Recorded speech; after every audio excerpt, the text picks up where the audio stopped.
in my house. Let's go! Come on, come on!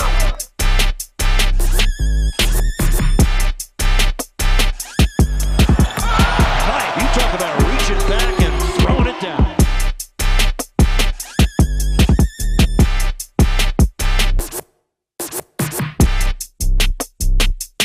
And the bench loves it. Oh my God! And on three. 1, 2, 3. Win.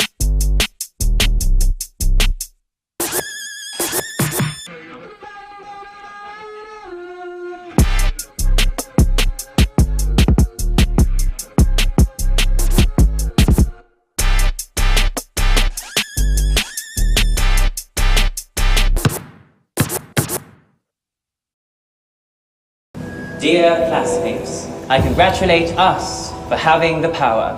Who would have thought one can major in social media, minor in catology, or major in Mobile Legends, minor in ensaymada baking, or major in TikTok, minor in anime studies.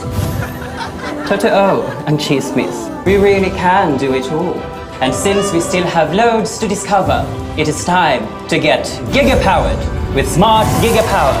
Enjoy 20 gigabytes for all sites and apps for only 149 pesos, so we can jump from app to app, passion to passion, chica to chica. Para more Ang saya. get giga-powered na day!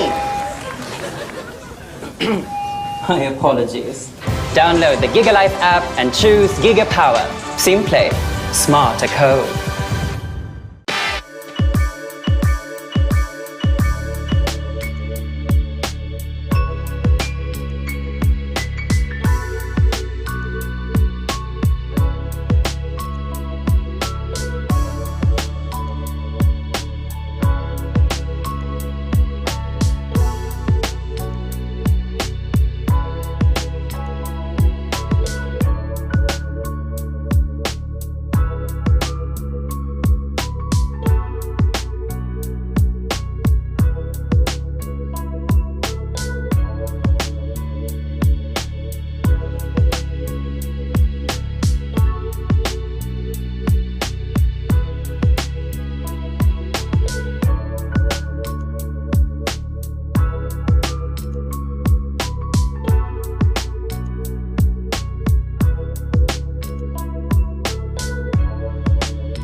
We welcome you to the final match of the final playing day before we take a Holy Week break from the San Jose del Monte, Bulacan Sports Arena. This is the third game of our triple header. It will be Family Brand Sardines, Atami Sardines, Zamboanga, taking on the San Juan Knights. Lots of playoff implications in this matchup. Magandang gabi po sa inyo lahat. This is Noel Zaratek. Maraming kasama po ngayon si Coach Mike Perez. Now, Coach Mike, alam naman natin yung contrasting positions of these two teams, but every game counts at this point. That's right. Of course, itong Atami Sardines wanting to at least catch the last bus on that advancing 8.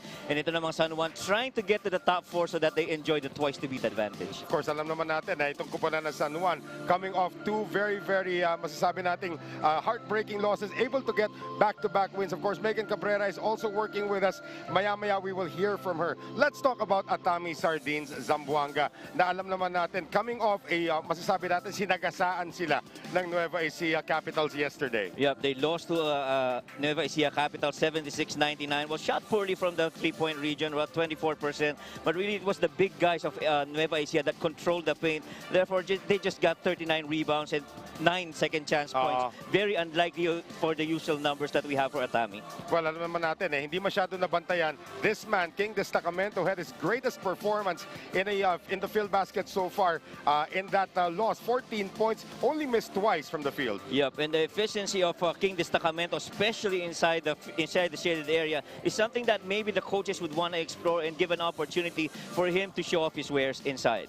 Para naman di sa kupunan ng San Juan, of course, coming off that game against the Muntinlupa squad where they almost squandered the 29-point lead. Medyo relaxed naman sa kanilang panalo yesterday, 95-84. Justin Gutang just went ballistic in that one. Yeah, cruise control sila for the most part, except for yung first two slam dunks na yun ni Justin Gutang. Shooting very well from the three-point region, about 35%. And very notable dito, they got 51 attempts from beyond the arc. And of course, yung bench points, they got 51, led by Peralta, Acosta, and Obalde, who all scored roughly about 41 of the 51 bench points. 20 points in that game para naman dito kay Ray Anthony Peralta in a breakout performance. But of course, they will need him to be stepping up also today as part of the bench score para dito sa kupunan ng San Juan Knights. And of course, itong kupunan ng San Juan Knights, as you mentioned, they still have a shot to make it to the top 4, but they have to start winning now. Right, and definitely every win counts now for all of the teams that's battling here in the final elimination games. Megan Cabrera has caught up with Justin Gutang. Go ahead, Megan. Maraming salamat, Noel and Mike. One of our contenders for the MVP race, Justin Gutang. Justin, you have this real big culture of winning in the San Juan Knights. Sabi nyo nga, back-to-back losses is very uncharacteristic. Can you talk more about that culture of winning? So the winning culture here in San Juan is really crazy, but I mean it in a good way. Like, you know, suffering those two losses back-to-back, we had to practice the next morning, and that's something that I haven't experienced in a while. So in order to have, or having that culture over here is it's just a good feeling to be around. Okay, so what can you say? You are one of the contenders nga para sa MVP race natin. Ano masasabi mo doon? Like I said, I was very shocked that my name popped up in the MVP race. I'm just trying to do the dirty work for the team, whether scoring, assists, rebounds, steals, whether it's cheering up my teammates on the bench or, you know, after the game, you know, talking to them. That's all I'm really focused on, and that's pretty much it. Thank you so much, Justin. Good luck in your game later. Mukhang warm na warm ka naman. Okay, back to you, Noel and Mike. And ito si Justin Gutang had better start getting to these interviews because if he goes to the next level, he will be interviewed a lot. And a guy who used to do all of our interviews in Subic is now our courtside announcer, and he is Ken Pangilinan with the introduction of the starters.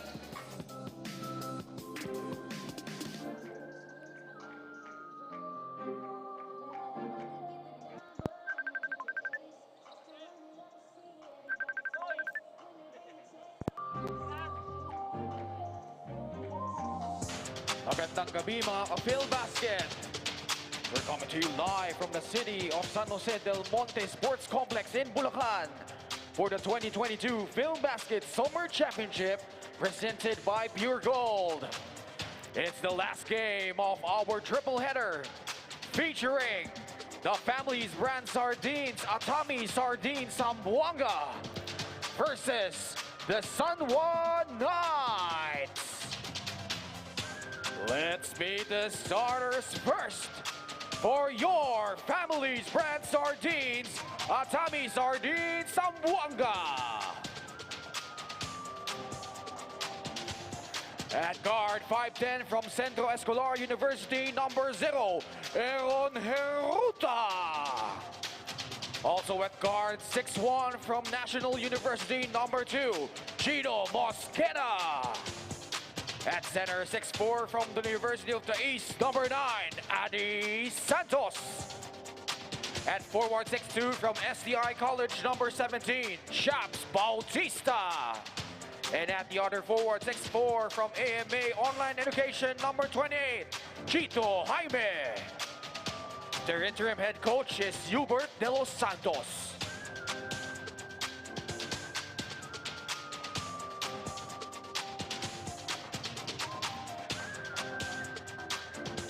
And now the starting 5 for your San Juan Knights.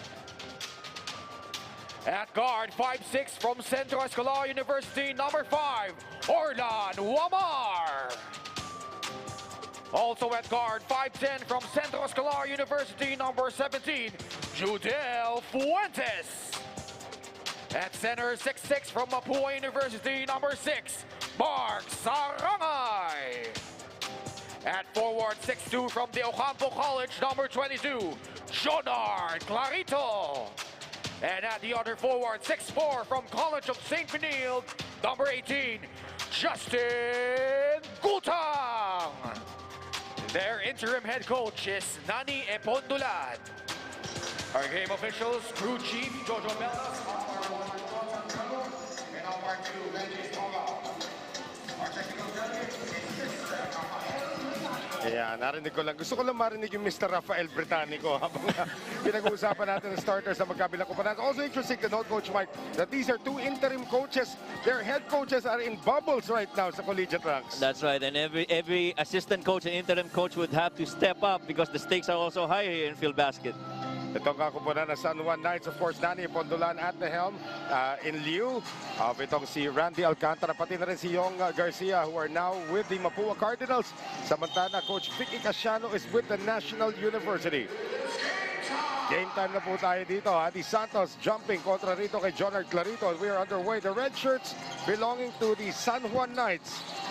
And they're looking to win 3 in a row after dropping 2 straight. Yung dalawa patalo na heartbreaker doon ay buzzer beater by Jong Baloria against Tanduay, and of course the controversial win of Pasig Santa Lucia against them. Yeah, this team could have gone, what, 7-0 as Yeah. well, but, you know, just those heartbreaking losses for them. About Chino Mosqueda getting the scoring going para naman din sa kupunan ng Atami Sardines Zamboanga. Na alam naman natin, ano, this team is loaded also with a lot of talent, but they just haven't found a way to win yet. That's right. And these teams play contrasting styles. Itong Atami Sardines would love to run on every opportunity, while itong San Juan Knights, really more of a setup play. So that's why kahit number 1 sila sa defensive rebounds, yung fast break points nila mababa. Because every time they get that, it's slow break. Interesting that you pointed that out about San Juan, as we have an offensive foul here on Fuentes.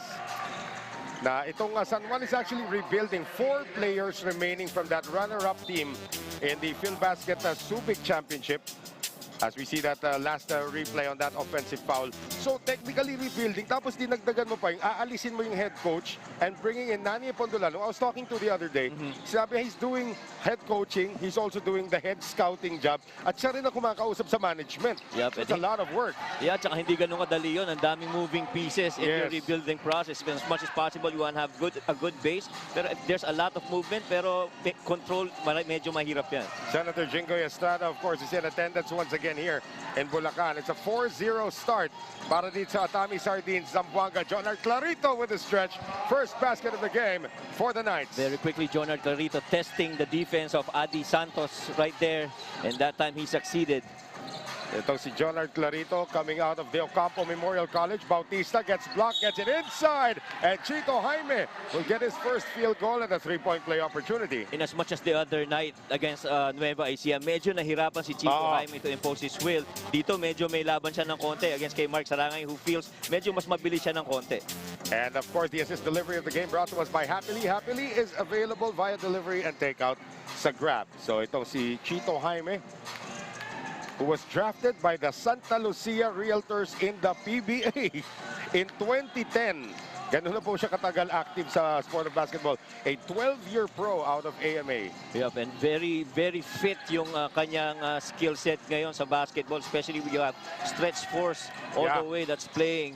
And he could be one of that vital piece para dito sa Atami Sardines. Here's Fuentes, and he has really waxed hot in this season para sa San Juan. And just imagine if Wamar and Fuentes would wax hot at the same time. Boy, this is going to be a dangerous tandem for San Juan. Penetration move para kay Aaron Heruta. Can't get it to go.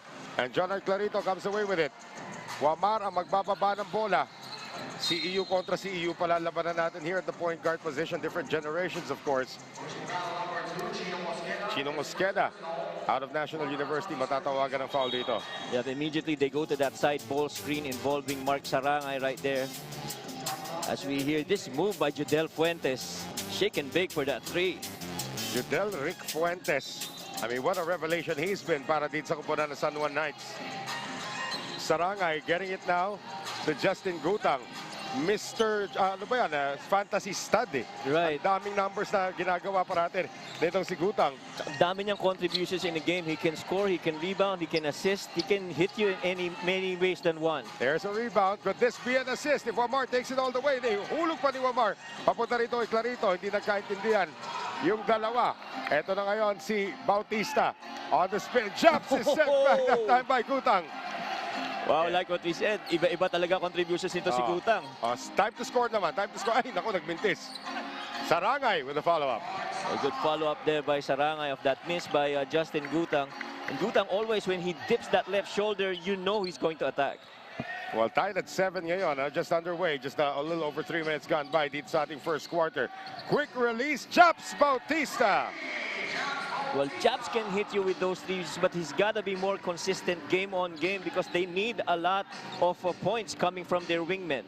We send it now to Megan Cabrera. Ano meron, Megan?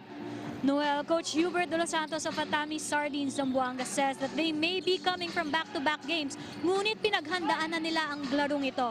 Now, he reminds the team to treat every game as if it were a knockout game, to go hard sa simula pa lang para may kumpiyansa na sila. For Coach Nani Ipondolan of San Juan, on the other hand, simple lang. Kailangan nila mag-focus. Iwasan muna nila ang vacation mode para sa last game na ito at huwag maging complacent lalo na kapag lumalaki ang lamang. And since Monday, Thursday today, sabi nga nila, offer this game to God. Noel and Mike? That's a great idea. In fact, all teams should be doing that already at this point.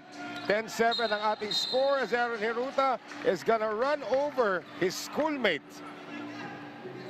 And itong si hawak-hawak nitong si Orlan Wamar ang kanyang dibdib. Let's see. Oh! It was a forearm to the throat from Aaron Heruta. Medyo masakit yun pag tinamaan ka on that area. And so, well, I guess Orlan Wamar is back on his feet. Malalakas naman itong mga players na to. Kaya nila Orlan Wamar yan.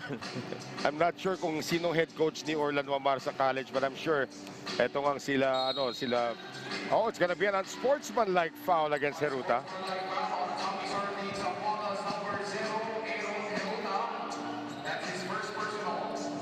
That call got upgraded because Yeah.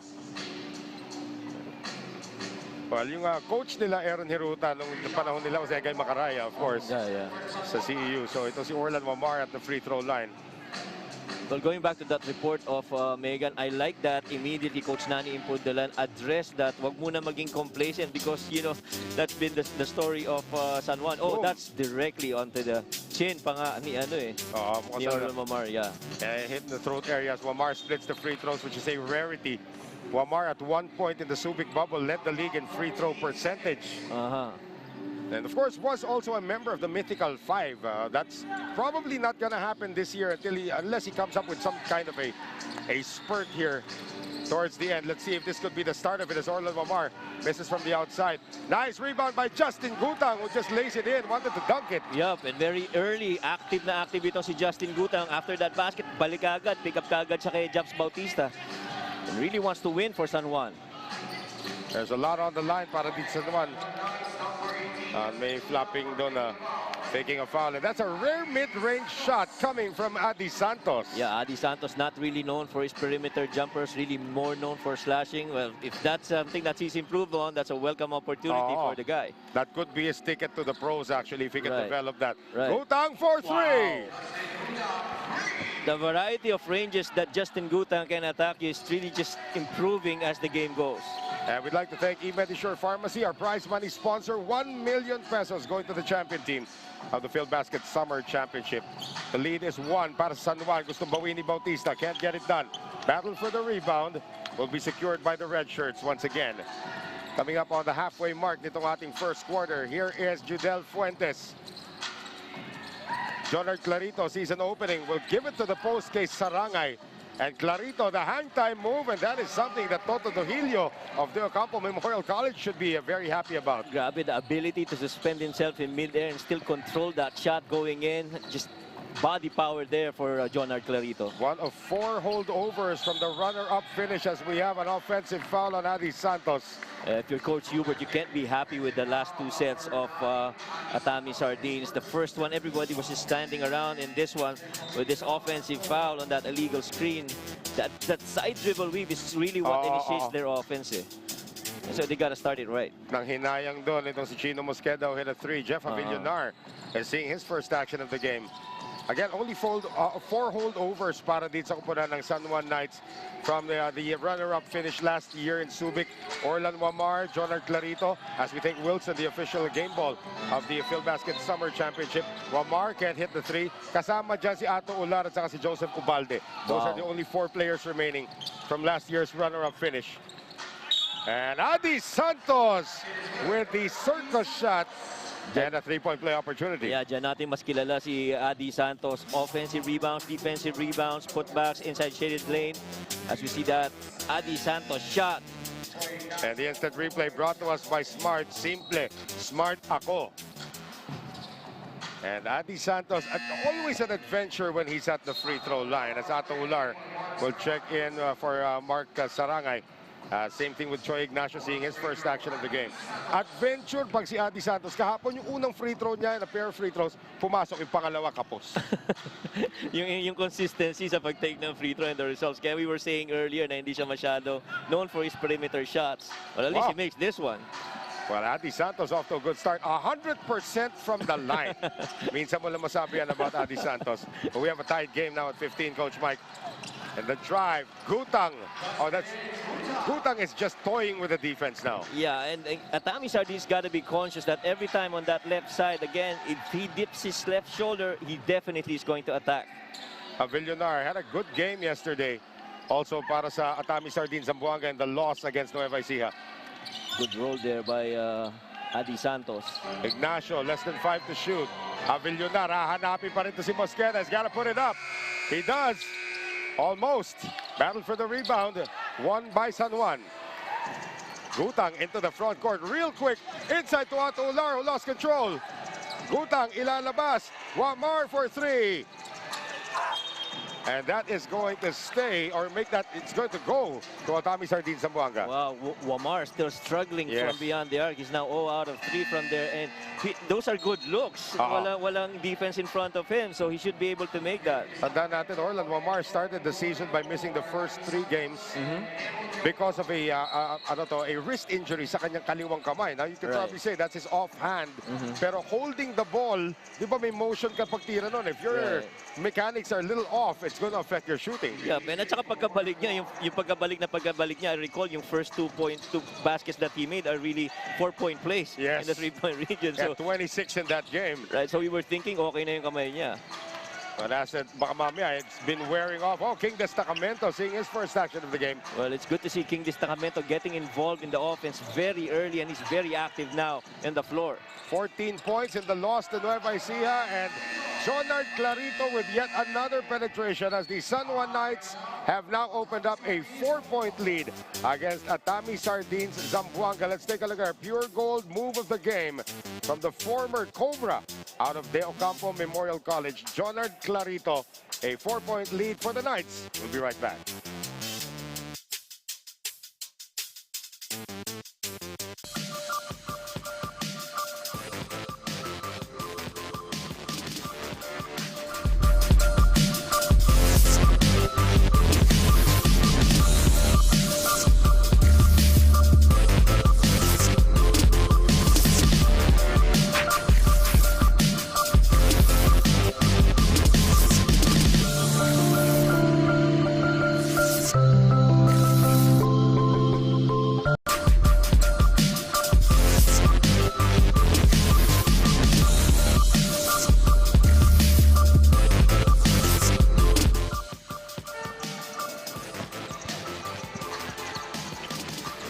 Back with us here in San Jose del Monte, Bulacan, 19-15, San Juan Knights. The final game before we take a 3-day rest. We have not had a 3-day rest since we started in March 18, Coach Mike. Oh yes, we've never had a 3-day rest, and I can feel it now, and I just can't wait to go home and enjoy yung vacation na to. Well, we'd like to thank Atigo Scoreboard, multi-sport scoring solutions. As Coco Pingoy, seeing his first action of the game, had a lackluster performance in the loss against Nueva Ecija. Let's see if he can pick it up here today. Aggressively driving, and a foul is going to be called on CJ Isit, who is seeing his first action as well. Well, so far, San Juan Knights going 2 out of 6 from the 3-point region for 33% clip. While Atami Sardines just 1 out of 4 on a 25% shooting. So tignan natin if Choi Ignacio can light it up. We know that he's instant offense sometimes. Can't get it on the drive. Ato Ular will get you a lot of those rebounds, block shots. For an undersized big, he's about 6'3", 6'4", plays the center position. Here's Gutang, yeah. Yeah, and he knows how to time his shots, as I was saying. On that roll, very quick roll, able to get that shot from the perimeter. 6 points na po ang abante rito ng San Juan Knights as we come up on 2 minutes remaining in the first. Ignacio to Mosqueda, the NU boys together on the floor. Mosqueda tries to drop it over to Destacamento, and luckily nahawakan yun ni Clarito. But they're using King Destacamento the right way. They put him in a pick and roll and opportunity for a lob or a bounce pass inside. That's where really King Destacamento makes his points inside the paint. Reggie Morido saw a lot of minutes yesterday against the Capitals, seeing his first action as well. Coco Pingoy, they get it out to Jeff Avillonar, who knocks down the 3. Momentarily, while Jeff was shooting that 3, King Destacamento again free inside the lane. That would have been another look. Yun yung binibigay sa'yo nitong si Destacamento. Pero ito nga ngayon, Jeff Avillonar has extended his range. Tandaan natin, nung college yan sa National University, not really known for shooting from the outside. In the meantime, Gutang almost lost it. And a minute and 35 remaining here in the first. Spin move, Clarito. That's a standard move from Jonard Clarito. Yeah, signature pattern Clarito move. Dribble left side and spin on the right. 23-18. Balik sa 5 ang abante rito ng San Juan Knights. Reggie Morido sees an opening.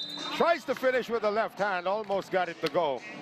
And a foul is going to be called against the Knights. And that's the thing about having King Destacamento involved in that action. The defense had to be honest on King, because if they let him go, that would be an easy love for him. Maki Acosta is going to check in for the first time. Makita mo naman the creativity galing dito kay Reggie Morido. And that's what he provides coming off the bench. You know, if Pasig Santa Lucia has a Novi Lucero, ito ang sagot nila dyan, si Reggie Morido. Right. In fact, kahapon, yung kalaban nila in Nueva Ecija, siya na lang yung pumupukpuk talaga hanggang sa dulo. Yeah. And you feel that his intentional motivation to really go for that win kahit na down sila kahapon. Well, let's see if Ray Anthony Peralta can replicate or at least come close to his performance yesterday. We had a career high 20 points. Yep, and a lot of 3-point makes there, 6 out of 16. Fuentes almost lost everybody. Ilalabas niya, 3-pointer on its way. That is short for Peralta. Coco Pingoy, nagmamadali. Avillar hit one earlier, tries to thread the needle to the Destacamento, read well by Ular. Yup, sana could have been a little bit higher yung pasa kasi kaya naman saluhin ni King yun eh. King Destacamento is what, 6'3", 6'4" with a, 6'4", 6'5" actually, with a 7-foot wingspan ba yan, or am I Right. exaggerating? Ang haba Here ng is reach niyan eh. Morido on the finish, Coach Mike. Yeah, he's finishing, he's starting the game just like he finished it last night. Yung aggression niya on the offensive end is really something that's good for Atami Sardines. Lead is down to 1 for the Knights. And Fuentes, the only starter remaining on the floor for Coach Nani Pondulan, is going to be fouled at medyo matipid sa foul yung magkabilang koponan. Well, actually, that's going to be team foul number 4. Orlando Omar will check back in. Man, how quick is this kid? That's right. He's so quick now. Wala nang nagawa doon si Hiruta kundi gamitin yung kamay niya to stop that offensive move. And the only way you could stop CJ Isit is to put a body in front of him na hindi gumagalaw. That's an offensive foul for the former Mapua star. Good job there by Coco Pingoy. Huh? Good anticipation as well because he knew he wanted to get to that left side of the floor. So good thing for Atami Sardines there. Here we go with another high screen and roll here. 2 seconds remaining at traveling against Morido. 1.7 to go. Chance for the Knights to have the final say if they choose to hurl it. It looks like Wamar is going to do it. And that will end the first 10 minutes of action. The San Juan Knights are on top, but only by 1, 23-22 kontra sa Atami Sardines Zamboanga. Jonard Clarito has picked up his scoring here with a total of 6 points so far in the first quarter. But Adi Santos, able to answer with a total of 7 points of his own. In the meantime, etong si Justin Gutang finding different ways to become effective para sa San Juan Knights. It is a 1-point lead heading in to the second quarter.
Back with us here at the San Jose del Monte, Bulacan Sports Arena. Nanggugulat si Tikboy dito. Excited siya, malamig na ulit. Noel Zarate with Coach Mike Perez and Megan Cabrera. Final game before we take our Holy Week break.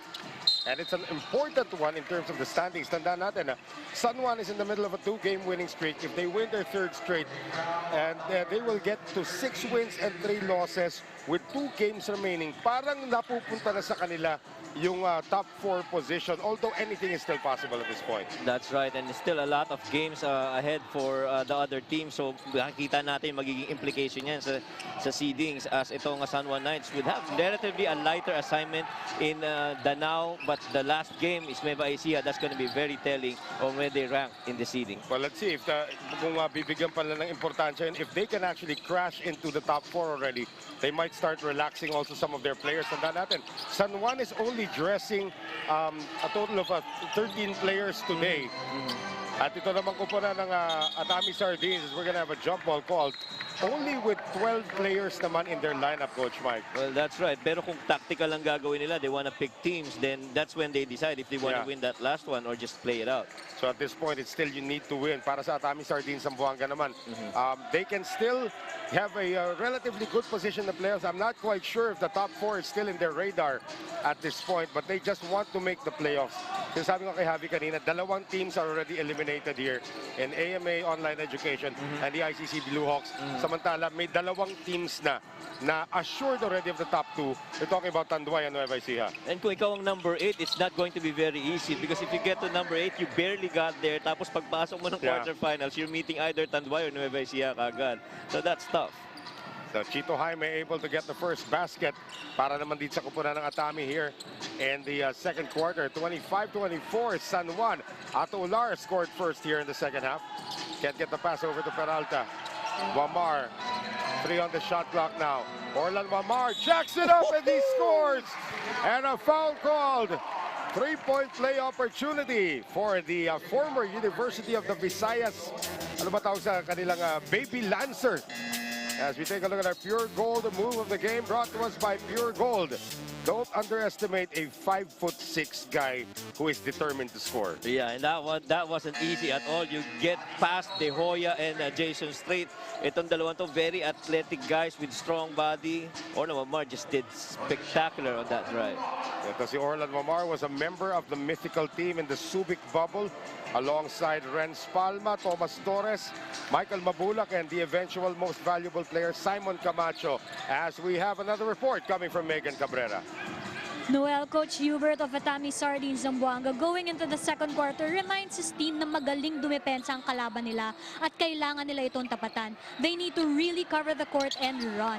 And just an update, si Chito Jaime is actually not at 100% right now dahil natapilok siya nung last game. He's nursing a bit of an ankle injury pero he's a veteran. He knows his body and right now sinasabi niyang kaya niya itong ilaban.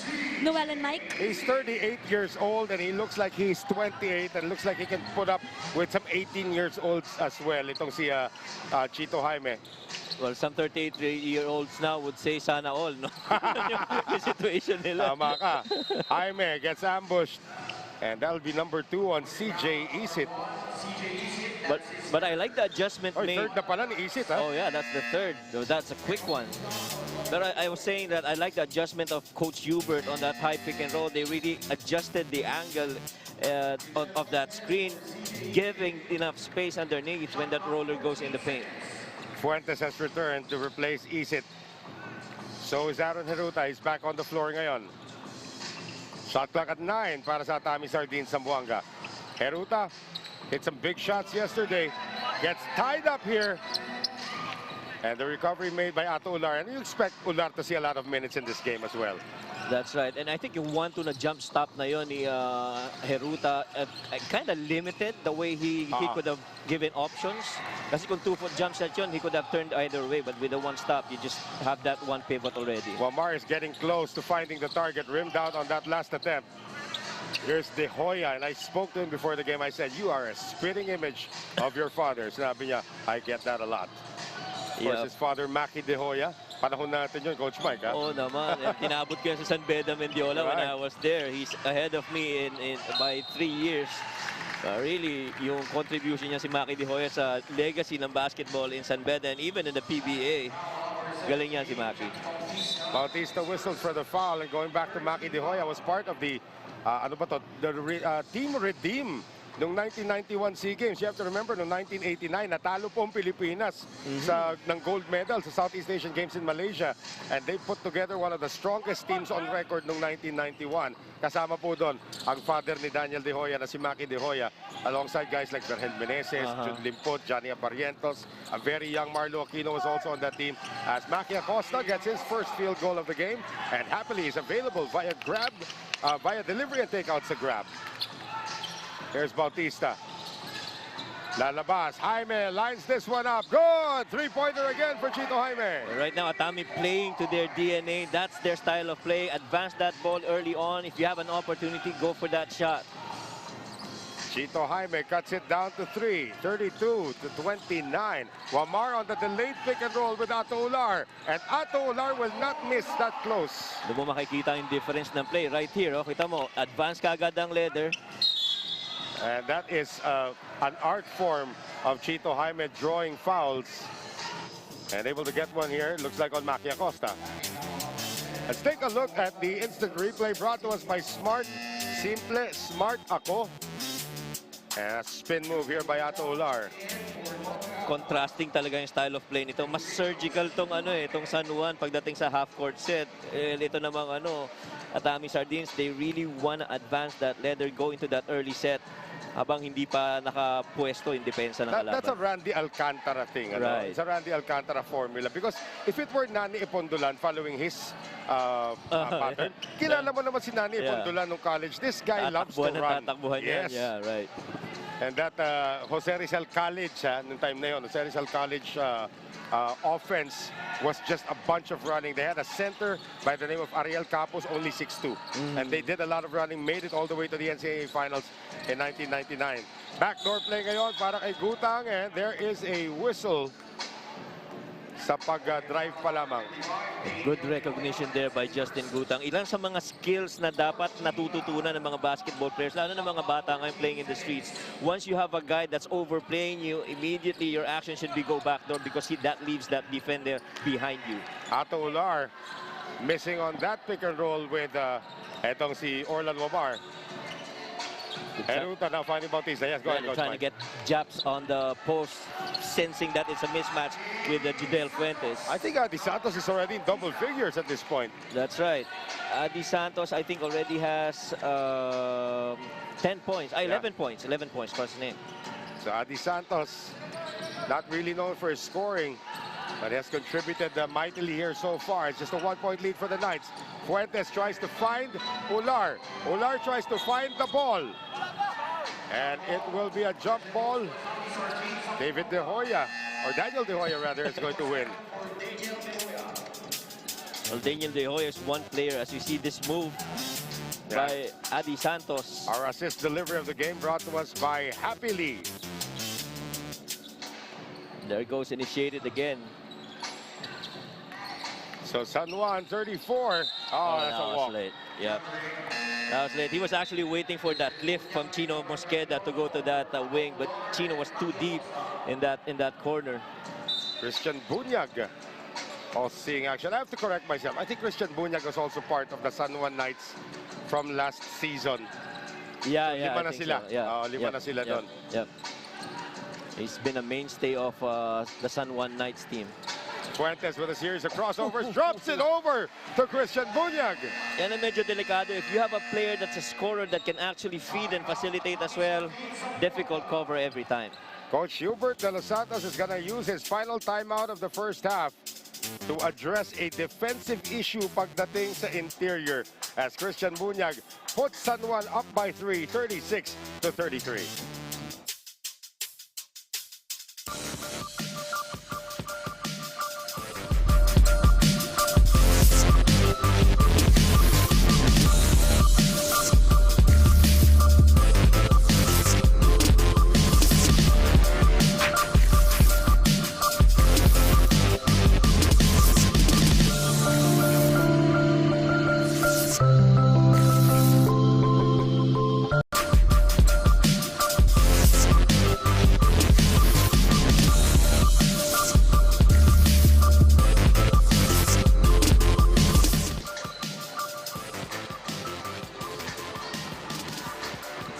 Minutes and 25 seconds remaining dito po sa ating first half. It has been a close one so far with the San Juan Knights enjoying a 3-point lead kontra sa Atami Sardines Zamboanga. Final day.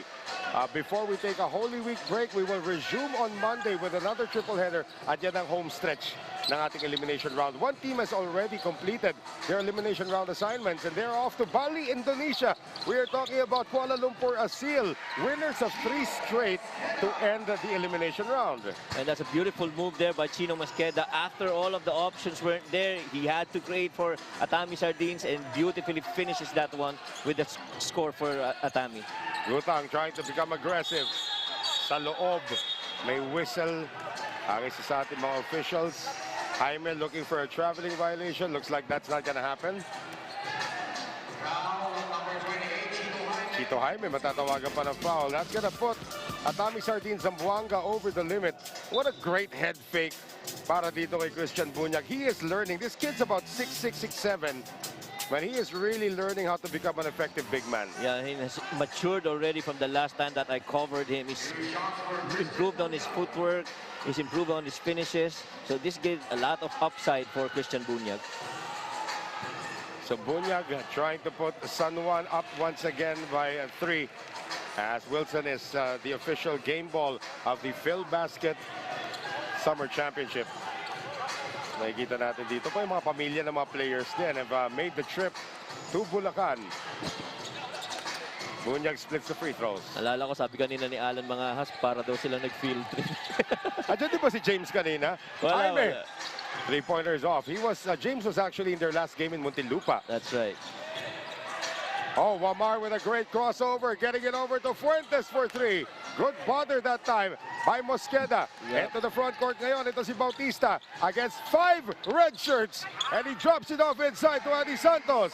The hard-working Adi Santos getting that possession and converting it to points para sa Atami. Good read also by Japs Bautista. Tied at 37 now as we come up on 3 minutes remaining in the first half. Clarito. Nice high-low. Papunta naman dito kay Christian Bunyag. Yun naman yung problema. If you have Chito Jaime covering very high, Christian Bunyag is not going to go out there. He's going to stay inside the paint until you get that free spot. Bautista, no-look pass. Papunta rito kay Jaime. And it's taken away by Clarito. Jonard, binaba ang kanyang ulo. Dire-diretso para kay Jonard Clarito. Yan ang gusto mo kay Jonard. Pag nakakuha ng bola sa kabila, he could be the point forward or the point guard making those decisions. And a lot of the times, he tries to finish those possibilities para sa kanya. Shades of when he was still playing under Coach Toto Duhilio as we have a three-pointer. Malae kay Macaraya naman ang binitiwan doon. Itong si Aaron Hiruta. The points in the paint has been on the side of San Juan, but the three-point conversions on the percentages of Atami at what 42% really up there and compensating for their loss in the points in the paint. Here's Fuentes trying it from the other side this time. Eto na. It is now a shoot fest here in Bulacan. He's not gonna shoot it from there. Japs will. And there's gonna be another rebound here para kay Chito Jaime. Less than 2 minutes to go here in the first half. 4-point lead for the Knights. 44-40. Mosqueda, series of post moves. That's a miss, however.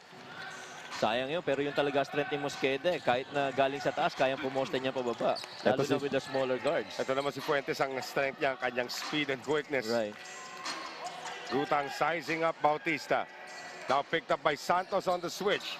Gets it inside. What a play! We were just talking about Christian Bunyag improving on his off-ball movements. And right now, again, twice already he's shown us with that backdoor and the good finish. Ito si Bunyag has 7 points in the last 3 minutes. Wow. Para dito sa kupunan ng San Juan. It's a 6-point lead by San Juan. Almost erased there, almost chopped in half by that 3-pointer by Chito Jaime. And a 3-pointer in transition para dito kay Orlan Wamar. Atami Sardines gotta regroup here. They gotta finish strong. You don't want to go down with a big hole getting into the half. Well, it is a 9-point lead now. Wala na pong timeouts dito in the first half para sa Atami Sardines Zamboanga. They move it around to Hiruta. Good ball movement. However, that pass was not expected by Santos. Bautista gets it back. And it's taken away again by Jonard Clarito. Fuentes, nobody near him. He's got a spot up. Oh, nice stop. Papunta naman dito kay Wamar from Gutang. Grabe yung Justin Gutang. The presence of mind to just tip it to Orlan Wamar. That's a rebound and an assist in one play. Right. Biggest lead of the game for the Knights now, 51-40. Santos hit one from there earlier. Can't get it to go this time. Clarito, takbuhan na naman tayo rito. Clarito on the sidestep. No, traveling, good call. Good call by the ref. 2.1 remaining for Atami Sardines to get the final say in the first half. Heruta nakabuelo. And that will be that for the first 20 minutes of action. A late surge para dito sa San Juan Knights has allowed them to take an 11-point lead into the halftime break. It is 51-40 over Atami Sardines Zamboanga. We are at the half, and we will be right back.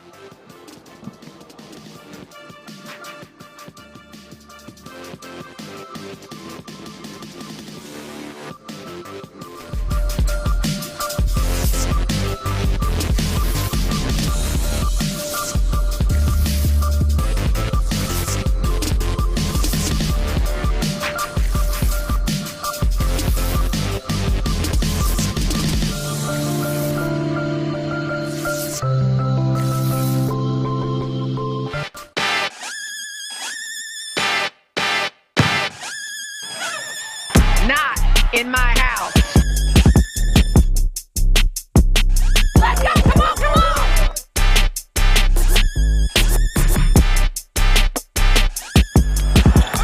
Hi, you talk about reaching back and throwing it down.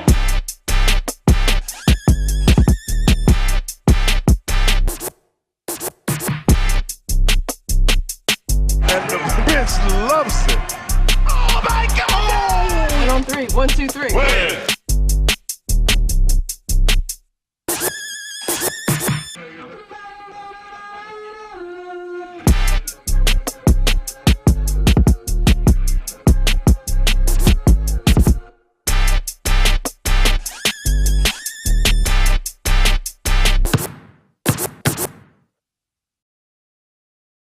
Dear classmates, I congratulate us for having the power. Who would have thought one can major in social media, minor in Catology, or major in Mobile Legends, minor in Ensaymada Baking, or major in TikTok, minor in Anime Studies. Totoo and Chismis, we really can do it all. And since we still have loads to discover, it is time to get giga-powered with Smart Giga-Power. Enjoy 20 gigabytes for all sites and apps for only 149 pesos, so we can jump from app to app, passion to passion, chika to chika, para more Ang saya. Get giga-powered na day! My apologies. Download the GigaLife app and choose Giga Power. Simple, smart to code.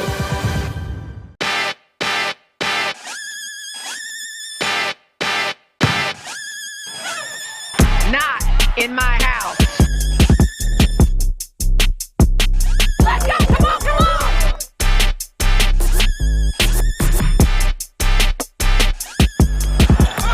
Hi, you talk about reaching back and throwing it down.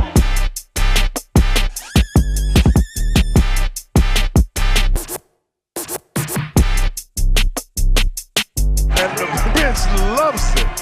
Oh my God! 1 on 3. 1, 2, 3.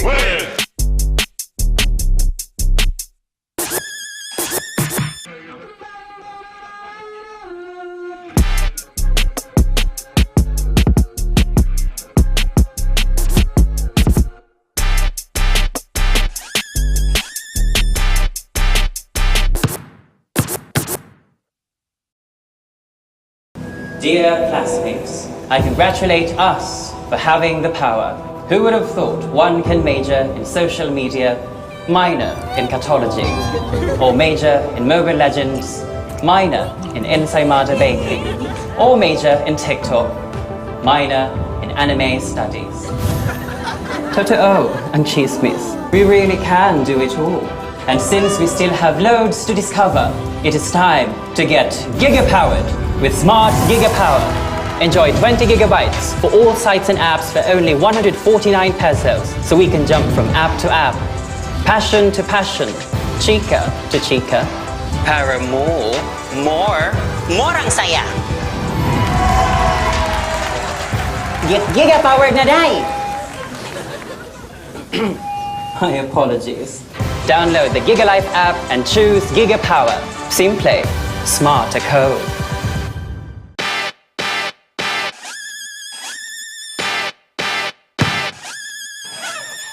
Not in my house.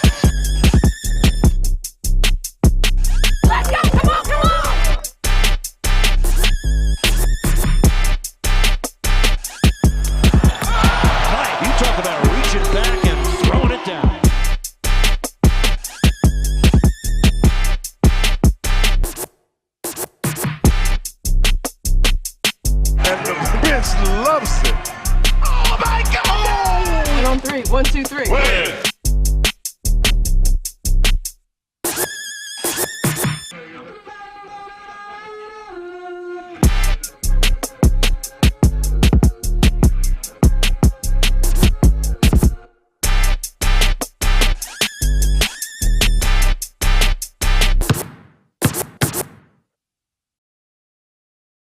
Dear classmates, I congratulate us for having the power. Who would have thought one can major in social media, minor in catology, or major in Mobile Legends, minor in ensaymada baking, or major in TikTok, minor in anime studies. Totoo and chismis, we really can do it all. And since we still have loads to discover, it is time to get giga-powered with Smart Gigapower. Enjoy 20 gigabytes for all sites and apps for only 149 pesos, so we can jump from app to app, passion to passion, chica to chica. Para more ang saya. Get giga-powered na day! My apologies. Download the GigaLife app and choose Gigapower.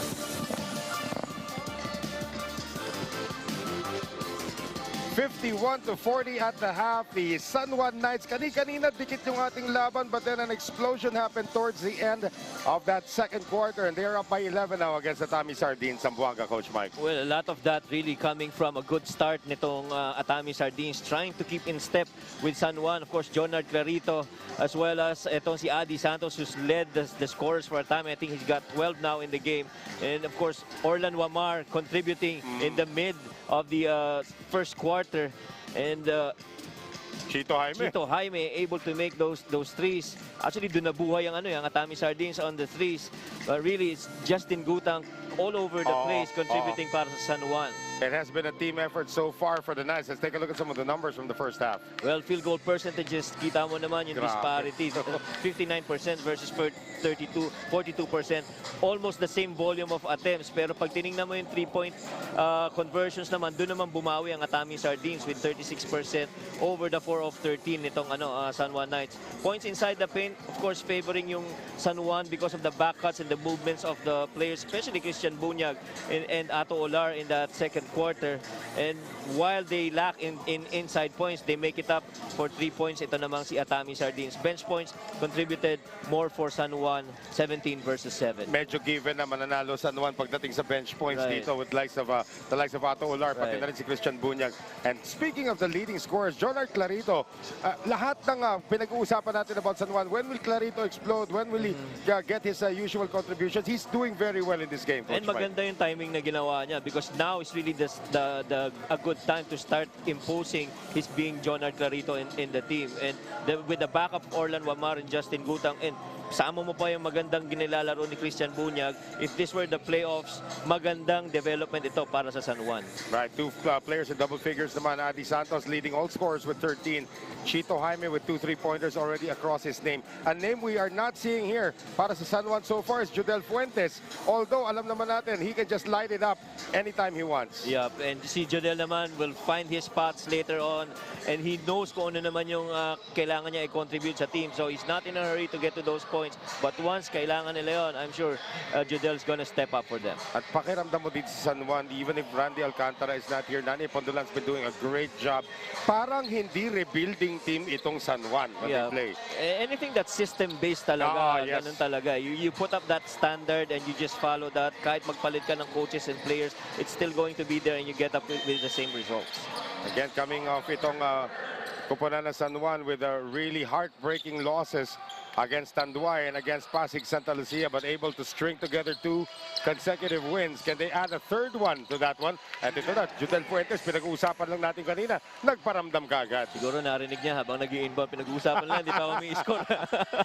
May score naman siya kanina pero wala siya sa top. Right. Mosqueda, drop pass inside. Lalabas, papunta rito kay Choi Ignacio, getting the start here in the third. And another rebound para kay Jonard Clarito. And you can see talagang ito, Atami Sardines, kahit na nasa loob na yung bola, they're looking for the three-point shooters because they know that's what the points that they need in order to get back in this game. Gutang gets fouled, acknowledging ito namang si Choi Ignacio. And I read an article about Justin Gutang was about to go back to Canada already and forego his basketball dreams in the Philippines. Actually works as a coach also, a fitness coach, I believe, in Canada. Muntik na siyang pumunta ron, but again, San Juan picked him up and he's here. What's interesting pa rin, yung sabi ko nga in one of the covers that we did, hindi basketball ang first sport ni Justin Gutang, is actually wrestling. So natutunan lang niya yung basketball from her sister who brings him along in the games. Doon siya nagkaroon ng interest. And those backyard games, doon furthermore, nag-develop yung interest niya. Parang Reggie and Cheryl yung pinag-uusapan natin dyan. Here is Wamar, and he gets clipped by Adi Santos as he made his move. And the wily Wamar, of course, medyo difficult cover para kay Adi doon in that situation, lalo na out there beyond the three. 13-point lead, Nani Epondulan, one of the heroes in the folklore of Jose Rizal University, as we have Daniel De Hoya, the former UP Maroon, getting the steal.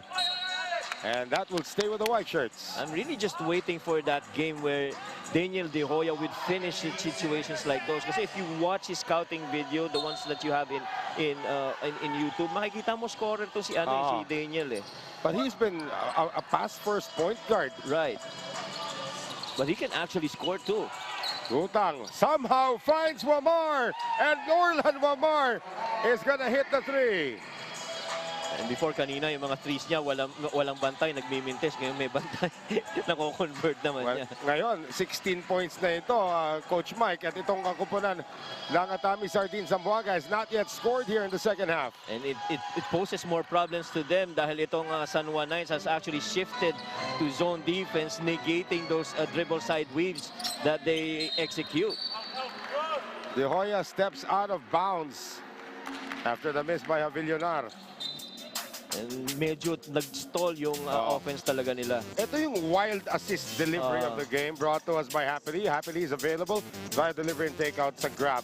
I mean, how do you still find your teammate?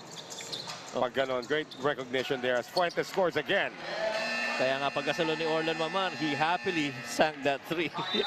Now 7 unanswered points to open the third quarter for the San Juan Knights, and this is the largest lead of the game at 18 points, 58 to 40. Walang kahirap-hirap para naman dito kay Jodel Fuentes to light it up.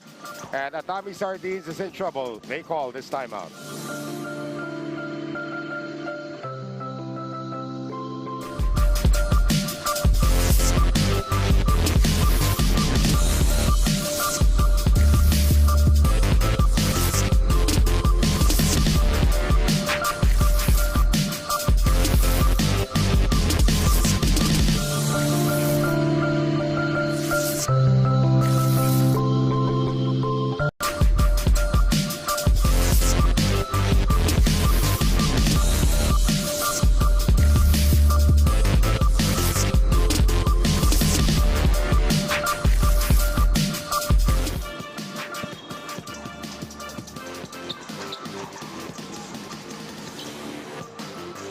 Back with us here at the San Jose del Monte Bulacan Sports Center, and the third member of our panel has some news for us. Megan Cabrera, go ahead.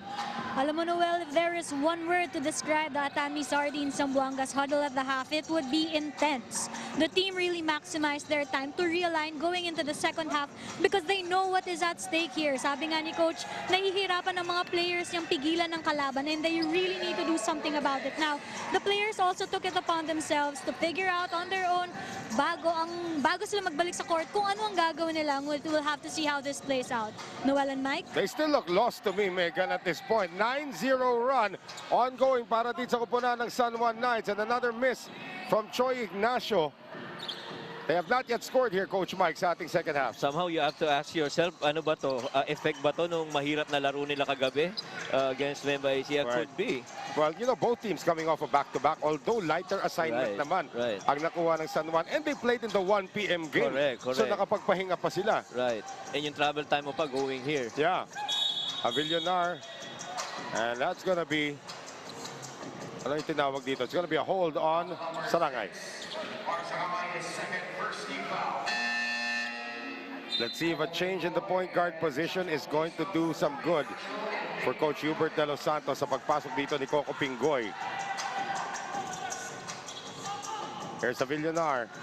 Less than 7 minutes to play, as we would like to thank Katigo Scoreboard Multi-Sport Scoring Solutions. And speaking of scoring, Chino Mosqueda finally scores for Atami Sardines here in the second half. Well, they finally scored because San Juan shifted to man defense, and that opened up the lane for that beautiful floater by Chino Mosqueda, which they couldn't do earlier. That's right. Instant replay brought to us by Smart Simple Smart Ako. Chino Mosqueda, not too much noise generated in his college years, Coach Mike, kasi napilay ito. Right. Sat out 1 year in the National University and really didn't turn many heads. Right. But I covered him once before the pandemic hit. It's really good for NU. And sayang lang nga, medyo natigil because of the pandemic. And right now, it's good to see him back on the floor again. Well, they forced the turnover. Mosqueda trying to burn some rubber here. Down by 18. And another turnover against Atami Sardines, Zamboanga. Wamar, natigil. Justin Gutang, another guy who can play point forward any day.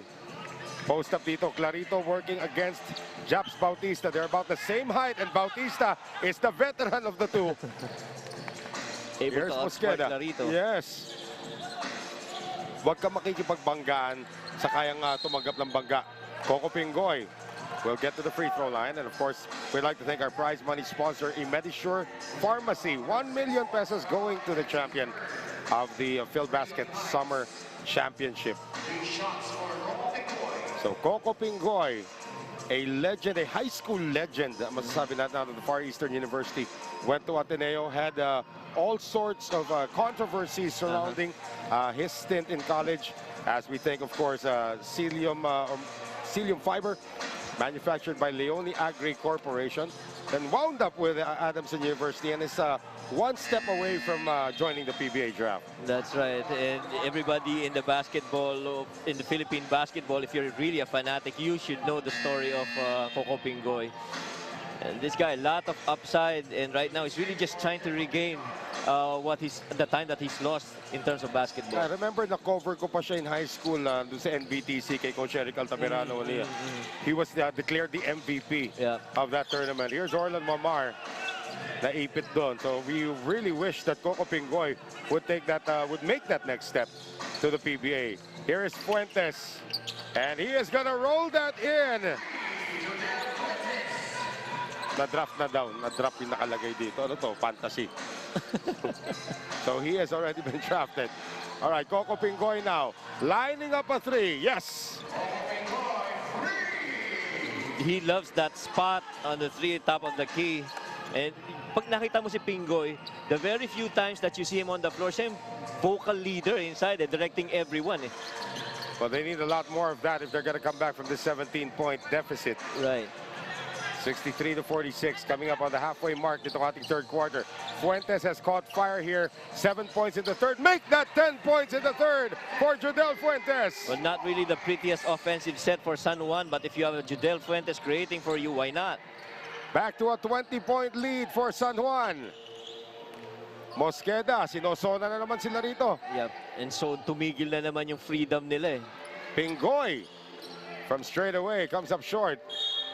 And a foul to stop play galing dito kay Adi Santos. I don't think Adi Santos is the guy you want stopping the play with a foul. That's right. I mean, I feel that somebody else, or maybe a guard on the other end, should stop that possession from advancing into the front court.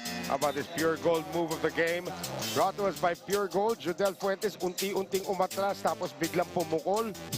Nothing the defense can do to stop that. Sabi nga ng mga coaches, keep it simple. If you have a system pero may player ka na mapapasimple lahat para sa'yo, why not?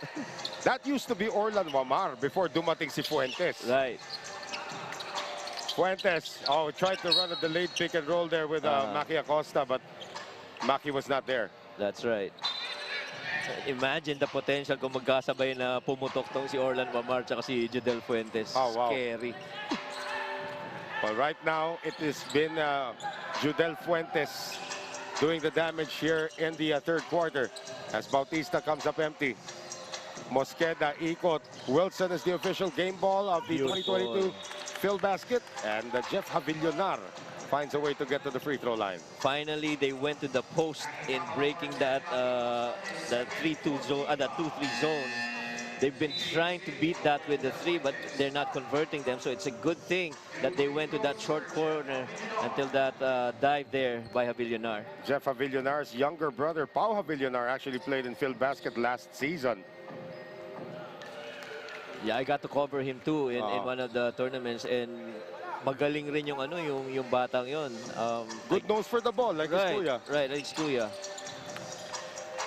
Jeff splits the free throws. And they're gonna try Ray Anthony Peralta one more time. He's gonna come in for Justin Gutang. So, yung role dito ni Peralta, para may pinapalitan kang import. Correct. And he has to live up to it. So, he has to deliver when he is given the opportunity. Right. Quick release. And that is a long 2. Oh, is it a 3 or is it a 2? May sumenyas dito ng dos. It looks like it's supposed to be a 2.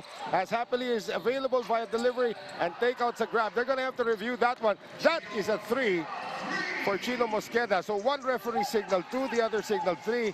They will review that later on. Magtataka ka dito sa mga player nito eh. Pag libre, hindi pumapasok yung 3. Pag kami hand on face, doon pa. Minsan the challenge makes it sweeter, you know, if you make it.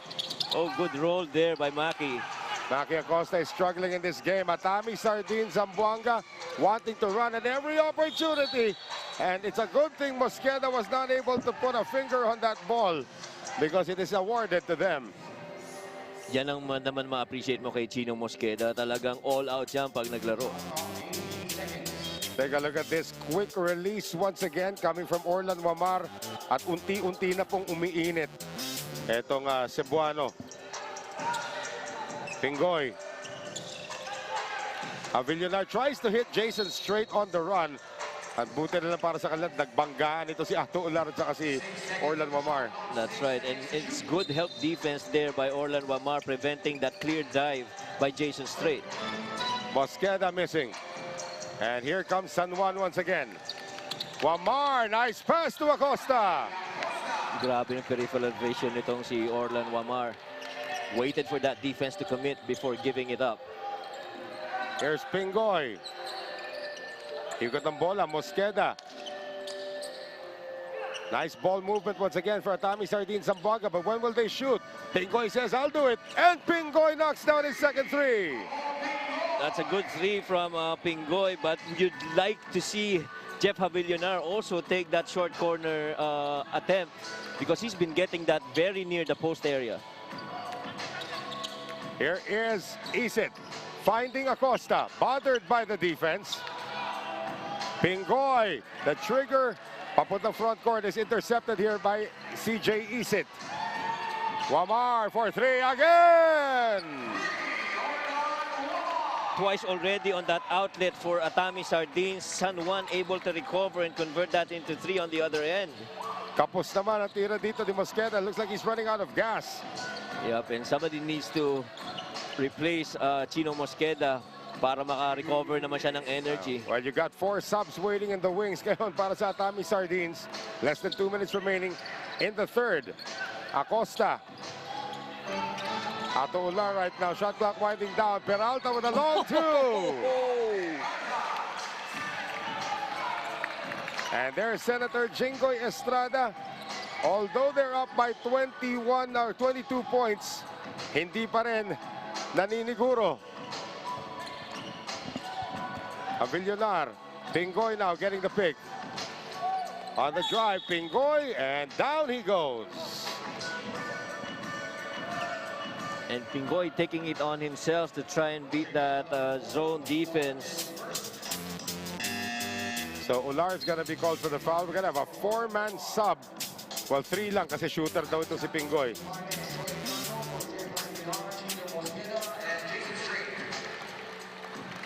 So seeing his first action ngayon, para dito sa kupunan ng San Juan will be Nino Ibanez, who actually got the start yesterday against ICC. As our prize money sponsor is eMedisure Pharmacy, 1 million pesos going to the champion of the PhilBasket Summer Championship. And at the rate it's going right now, Tanduay and Nueva Ecija are looking good to probably meet in the finals. But, you know, San Juan is a dangerous squad. At itong napaka-dark horse, the All-Star Bacolod Ballers Bingo Plus. I have to give credit to Coach Alex Angeles. He has done a magnificent job of coaching that squad. That's right. And yung to keep everything in control, yung personalities that he has, Marquis playing for him, veteran and all, and using the experience of Marquis to motivate the other players, the young ones. Really good for the All-Star Bacolod Ballers. And for all you know, Kuala Lumpur Asil might make a deep run in the playoffs, huh? One of the really big what-ifs is what if Muntinlupa performed better. Isa pa yun. Because on paper, they're really a strong team. And we would like to thank Antigo's Scoreboard Multi-Sport Scoring Solutions as Chito Jaime gets involved with the offense once again. But this is still a big mountain to climb. An 18-point lead with 44 seconds remaining here in the third. Ato Ular. And Isit will recycle. Pick being provided now by Acosta. 5 on the shot clock for CJ. Can't get it to go. Peralta, long shots producing long rebounds.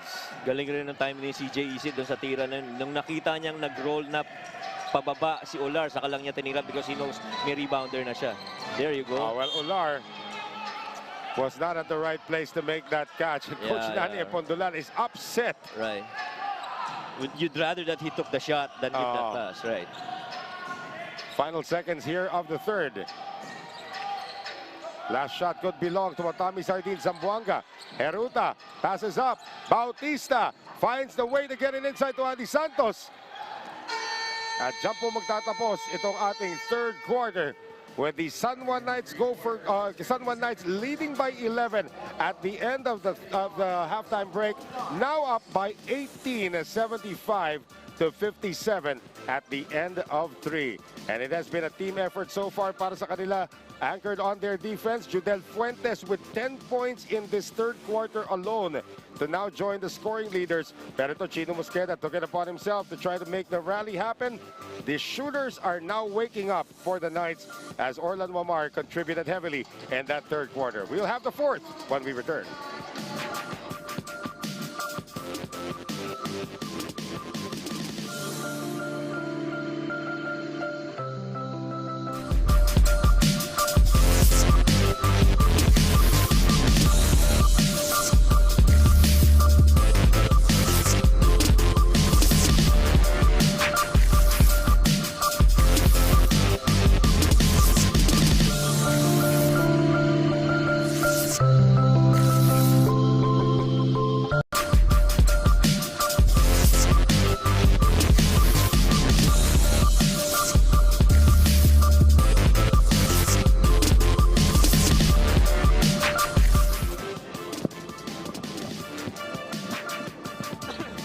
Okay, more about Coco Pingoy as we get the quarter started here. And they're still down by 18. Itong kupunan ng Atami Sardines. He's actually drafted by Phoenix, so I have to correct myself. But was one of the last players cut by the Phoenix Super LPG. Scoring by quarters, makita natin, it has been a rise para sa San Juan. Right, consistently coming up with 20-plus outputs on each of the quarters, culminating with that 24 in the third quarter. And of course, that run in that series for San Juan. How about Aaron Heruta with a solo that time? And things just really started stalling para dito sa Atami Sardines, especially nung nag-zone na ang San Juan. Well, the nice thing about Atami Sardines is his lead is only 16, and it is still within reach. Peralta, no. One shot allowed na lamang ang San Juan ngayon. As Aaron Heruta tries to up the tempo, getting it to Pingoy, who lines up a three. That is his third three-pointer of the game. 5 straight points here for Atami Sardines with their high-octane offense. It is a possibility that they'll be able to make a comeback in this quarter. Coco Pingoy tumingin pa sa atin and after making that shot and CJ Isit can't score. Pingoy feeling it right now. The lead is down to 13. It is San Juan was not yet scored here. It is now Chito Jaime joining the party. It is down to a 10-point lead. Nani Pundulan not happy with that's gone.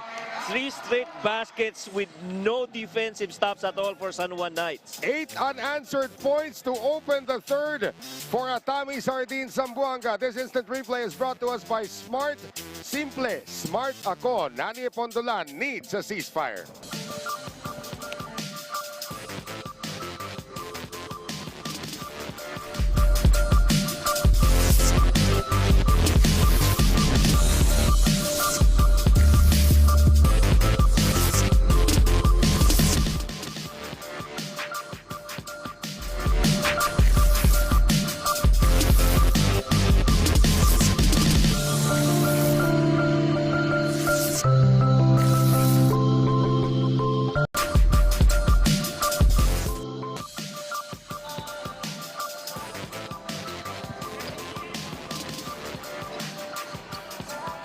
I'm quite sure Danny Pondolan is having flashbacks of that game against Muntinlupa. Yep. As ito nga ngayon, kanina it was an 18-point lead but now 8 unanswered points has cut it down to 10 in a matter of a minute and a half here in the fourth quarter. So don't count out Atami Sardines. Oh, ho, ho, ho! What a response for Jodel Fuentes with a deep 3. Sabi siguro ni Nani Pundulan, wala ba tayong isasagot doon sa 3-pointer nila? And immediately, Jodel answering back with their own. Naghahanap si Nani Pondolan ng Wins Jante. Correct. Guy with unlimited range. And Rendel De La Rey. Yan yung mga kakampi niya sa JRU. In the meantime, offensive foul is called on Aaron Heruta. And he'd better watch it, though. Let's see that. Tinuturo ni Aaron yung big screen natin dito. Okay, we're gonna see it. Oh, yeah. He might have a case here. Right. Let's see if Aaron Heruta is, if that's gonna spark Aaron Heruta pagdating ng rally aspirations na dito. They're down by 13. Oh, Fuentes lost his defender. Missed it. Fuentes tries again and scores. Fuentes answering with a 5-point run on his own. Yes. 80-65. Ignacio. Lalabas kay Jaime na naman. Santos fighting Sarangay. And again, Mark Sarangay is going to be called for the foul. And they're falling for the ploy of San Juan, making them go for those threes instead of beating the zone with post plays. And Nani Pondolan likes the matchup involving Ato Olar instead of Mark Sarangay. Kontra dito kay Adi Santos. Yeah, kasi mas active si Adi Santos, able to, move around inside the shaded lane. Here's Heruta now, still fired up over that last offensive foul called on him. Tries to get it out. Nabasa naman yan ni Orlan Wamar, and Wilson is the official game ball of the Phil Basket Summer Championship as Pingoy bumps in to Jonard Clarito, and the free throws coming up for Clarito. Lakas talaga ng katawan nito si Clarito. Look at that. Even through contact, na-release pala niya for an attempt of a layup. And the body control of Jonard Clarito talaga. Teammates in De Ocampo included itong si Radel Fabro, Dal Carangian, as Senator Jingoy Estrada watches. Tignan natin if they can actually survive this rally against Muntinlupa. Muntikan na sila dun. Yep. Well, actually, if you're a Muntinlupa fan, you have a lot of questions in that game, especially not having Val Chauca in the fourth quarter. In the fourth quarter, right? Valiant run, but came up short. That's the second time it's happened to Muntinlupa. Right. De Hoya back in, puts it up, and the recovery made by San Juan. Gutang puts his head down and scores! And San Juan now full force on the floor. Want to answer back quickly. 9 unanswered points this time para sa San Juan Knights. And let's take a look at our move of the game brought to us by Pure Gold. Halos matisod-tisod na itong si Justin Gutang. but he was able to score, and it is now 84-65 in favor of the Knights.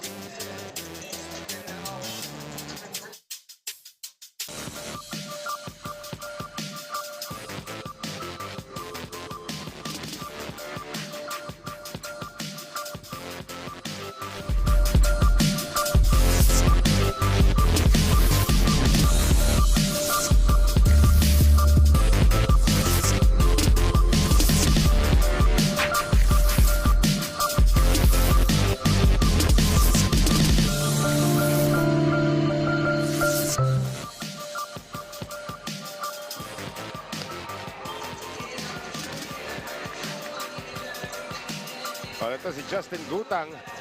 As we have a triple-double watch right now on Justin Gutang. 9.7 rebounds, 5 assists. And he has been sort of a triple-double machine. Again, I will not be surprised if Justin Gutang walks away with the MVP award. Yeah, definitely. It's not going to be a surprise because the way he influences the game, iba-ibang paraan eh. It's not just on points. Ignacio on the quick release. And then here's a recovery now by Ignacio.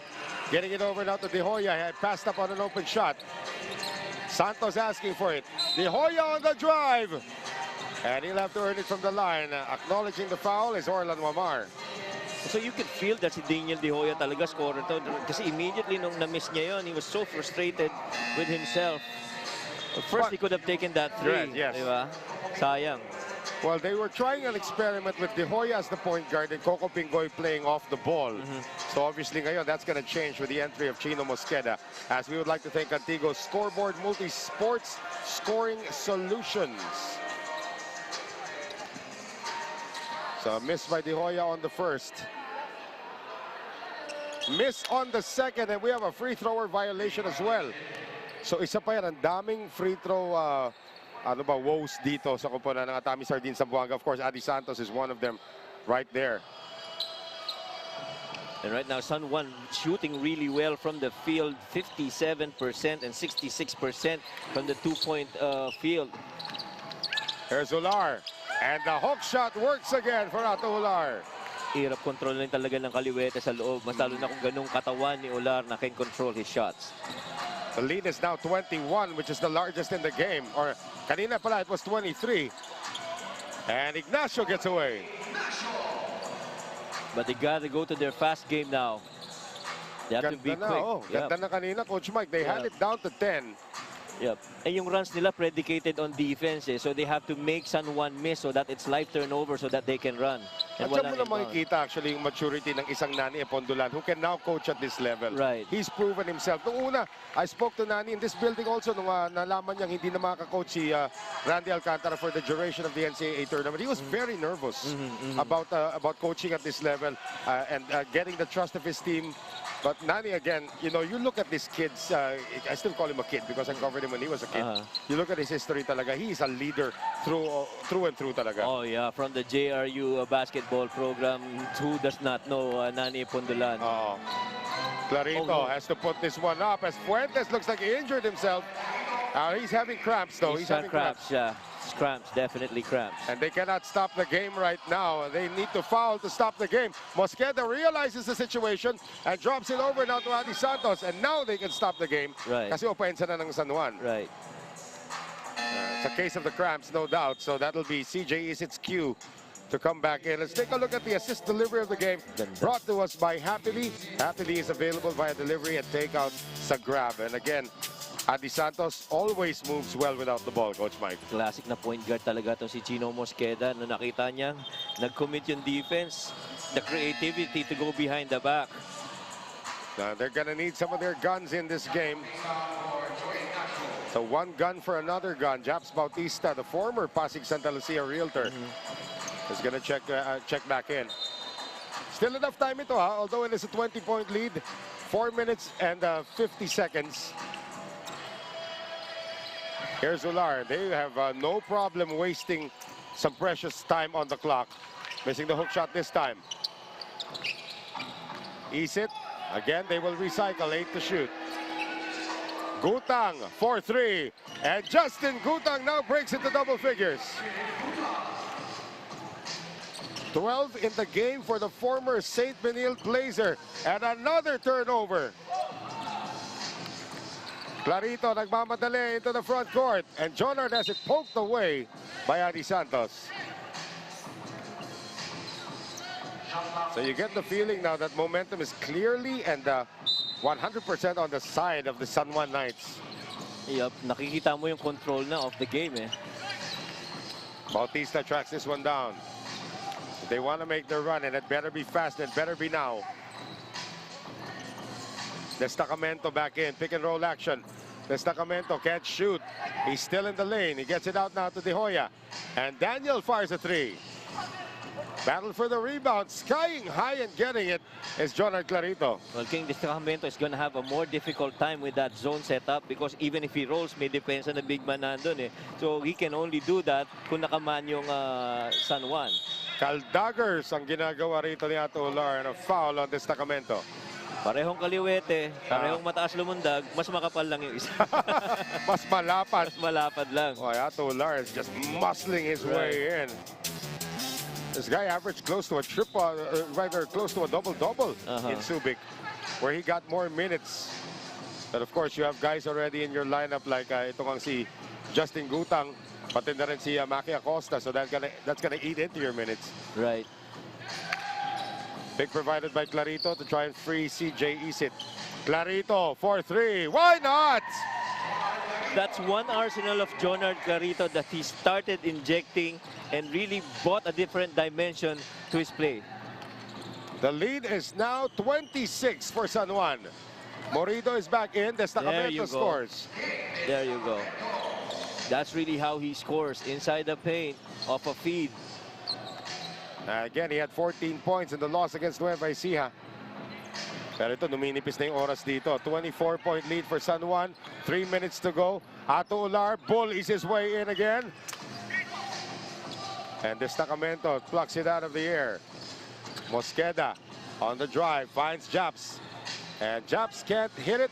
Destacamento tries again, and this time he'll get to the free throw line. On the defensive end, they feel they've got a mismatch with Destacamento. But on the offensive end, Destacamento's been doing really well for Atami Sardines. Here's another guy who's got suspect free throw shooting. Yeah. He's got to work on that too.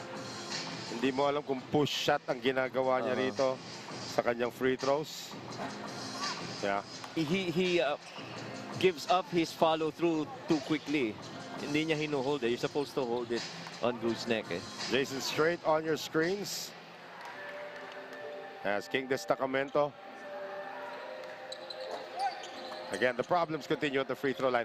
Atami Sardines Zamboanga has a lot of individuals who need to work on their free throws. That's right. Right now, they're only shooting, what, 66%? Well, CJ Isit is going to have a chance to shoot a free throw of his own as the former Mapua Cardinal will have a three-point play opportunity. Well, we talk about the duo of Wamar and Cifuentes, but if you inject a third guard in Isit, medyo gives a different mobility to San Juan. There's another guy who walked away from basketball already over a year before he came back. Already moved to Canada. But he has come back to the Philippines to pursue his basketball dreams, and there's going to be a timeout called with San Juan Knights comfortably ahead by 26, 97-71.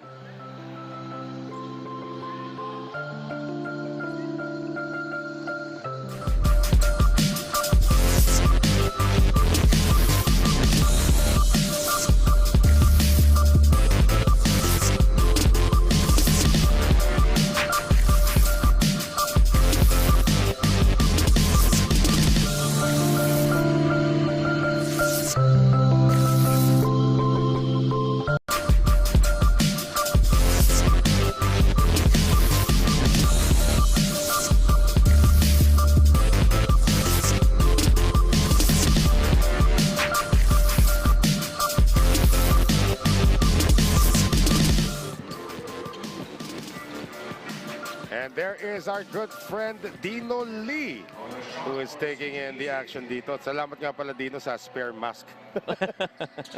Yung aking mask kanina ay natapunan ng suka dahil doon sa lumpiang toge. Nagpanik ako, bigla nagbaha yung mesa ng suka. And Dino's there. There's, of course, Jai Reyes behind us. And that's me and Mike. Where are they? The OGs have taken over dito. As Bautista scoots in. And again, ano ba ang kailangan gawin dito ng Atami Sardines to make a playoff push, Coach Mike? Well, they gotta sustain yung energy nila. Always yan sa lahat ng games na na-cover natin. Ang taas ng energy, very intentional on their movements. But later on, somehow nagte-taper off. Maybe it's because they have a short rotation. Kaya gano'n, napapagod rin yung mga players. Kaya pagka high octane ka, kailangan deep and mahaba yung bench mo. Well, last 2 minutes na po tayo. Hatid sa atin. Smart, simple, smart ako. Final score na lang po hinihintay natin dito. San Juan is up by 25. 98-73, and they could hit the century mark again. Bautista. Jason Straight's gonna get some burn here. For San Juan naman, the quest for the perhaps the number 3 or number 4 position is still very much alive. That's right. Ako naman, sa kabila naman ng San Juan, I feel it's going to be interesting if they develop fast break plays as well. In transition, going for early offense. Kasi if you control the defensive board, opportunity yun for you to run. So magandang gamitin mo rin yun, i-explore rin ng San Juan. Bautista with some garbage points already at this point. At natatawa si Senator Estrada. Kasi tumira ng perimeter shot. Ito si Joseph Ubalde, one of their homegrown players. Right. Here's Nino Ibanez, lost the ball. And a 2-on-1 going the other way. Sabi ni Aaron Heruta, pahingin naman ng puntos. And again, this final score na lang hinihintay natin with less than a minute remaining. And what will be a 3rd consecutive victory for the San Juan Knights. They fell to 3-3 after they lost to Pasig. And now they will climb to 6-3 with this impending victory over Atami Sardines Zamboanga. Well, somehow a good streak here for San Juan. Question na lang yun, isaabot ba sila sa 100 points? The question also is, can Joseph Ubalde actually hit the rim on some of his shots as Reggie Morido draws a 3-point play? Senator Estrada is having fun already. He was not having fun when the lead was cut down to 10. Yeah, and I think at the end of the game, he'll be starting to coach si Ubalde. Coach him how to shoot. Sasabihin niya kay Ubalde, ikaw lang hindi kakain. Reggie Morido, 3-point play is good. So it's down to 18. But again, even if i-quotient mo ito, mukhang hindi naman magtatapat sa quotient itong dalawang to. Oh, yeah. So itong si Nino Ibanez is gonna just try to dribble away as much time as he can. There is a 10-second difference between the clocks. Let's see if they still try to execute. O'Neal Arim, the former CEU Scorpion, is in the game for the first time. And Maki lost the ball. So 98-80. Let's see if this will be the final or if Atami Sardines Zamboanga is still gonna try to score here. Oh, Jason Straight. Oh, why not? So Straight is in the record books, and officially it will be a 16-point victory for the San Juan Knights, winners of 3 straight. And Atami Sardines Zamboanga is going to have a little bit of an issue trying to make the playoffs at this point. That's right. They were at it at the start of the game. We were thinking, oh, ibang Atami Sardines itong nakikita natin. But really, how they progressed later on really led them to this deficit and this loss. And again, magiging complicated na nga ito on the side of Atami because there are a lot of other teams that's going after that 8th and final slot. The 3-5 record right now, and there's still a lot of basketball to be played. There are still 3 more games remaining in the schedule para dito sa kupunan ng family brand Sardines, Atami Sardines Zamboanga. For San Juan naman, they have 2 more games remaining in their schedule. If they can sweep the remaining 2 assignments, that's almost guaranteeing a top 4 spot. Right, and again, it's going to be more, I guess, difficult yung path ni Atami because they have to go through All-Star Bacolod and Tanduayra Masters. Those 2 are in the top 4 teams right now in the standings. At alam naman natin itong kupunan ng San Juan has a lot of nagre-rebuild nga sila rito, Coach Mike, but the way they're playing right now and the cohesion and the trust na nakukuha nila with Coach Nani Pondulan, it's as if Nani Pondulan is actually the head coach talaga. Hindi That's siya right. interim. That's right. And ang nakakatakot na to for the other teams is that baka at the right time saka mag-peak itong San Juan just in time for the big games later on in the playoffs in the next round. Looks like Megan Cabrera is gonna have her hands full with our Pure Gold player of the game na may kasama pang anak. So Megan, are you ready for our interview with our Pure Gold player of the game? Maraming salamat, Noel and Mike. And mukhang nalagpasan na nga ng San Juan ang kanilang heartbreak era. Yan, our Pure Gold best player of the game, Jodel Fuentes. Now, you scored 23 points, 5 doon, 3 pa. And of course, we have our little girl here. Anong masasabi mo sa nilaro mo? Ano ang nagpaputok sa'yo ngayon? Siyempre, nagpapasalamat ako kay God na binigay niya yung panalo sa amin, and of course sa mga coaches na binigay nila sa akin na kumpiyansa, and all sa mga kasama ko.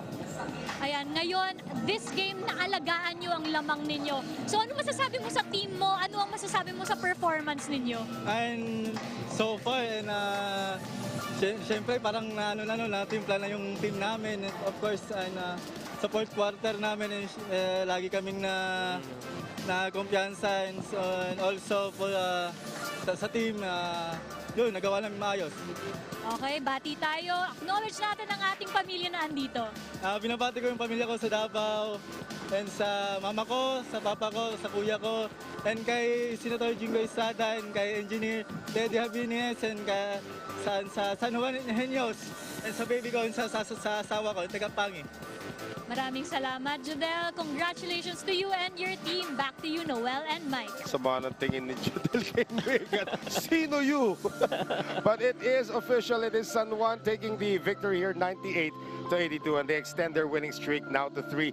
We will take a 3-day break dito sa ating tournament. But before we do that, let's see where the teams are at this point, Coach Mike. And if the playoffs started today, Atami Sardines Zamboanga isn't going to make it. That's right. And San Juan right now got a good block here at the 4th spot, and Atami Sardines slid to number 9, and that really will depend on how EOG would be performing on the next games, because I know mabigat rin yung mga next na kalaban nila involving also Nueva Ecija and the All-Star Bacolod Ballers. And despite what you see, itong Danao City is not yet out of the running. Right. They still have 4 more games remaining. At makikita natin dito when we resume play next Monday, how teams are going to do that. And of course, this is our Monday schedule. San Juan taking on Danao in the 3 p.m. game, and then Muntinlupa taking on Nueva Ecija in the 5 p.m. game. That's going to be very important for the Muntinlupa squad. Pasig Santa Lucia, they got to win today, but can they defeat Tandua in the 7 p.m. game?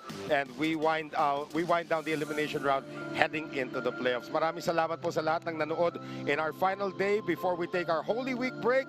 Para kay Javi Palanya, who worked our games earlier, Megan Cabrera, our courtside reporter, Direk Freddy Picardal, and the rest of the crew inside the band, and of course si Tikboy na ang daming cue cards na na-miss kanina. And for Coach Mike Perez, ito po si Noel Zarate, nagpapaalam mula po rito sa Bulacan. We will see you this Monday for more action from the Phil Basket Summer Championship presented by Pure Gold.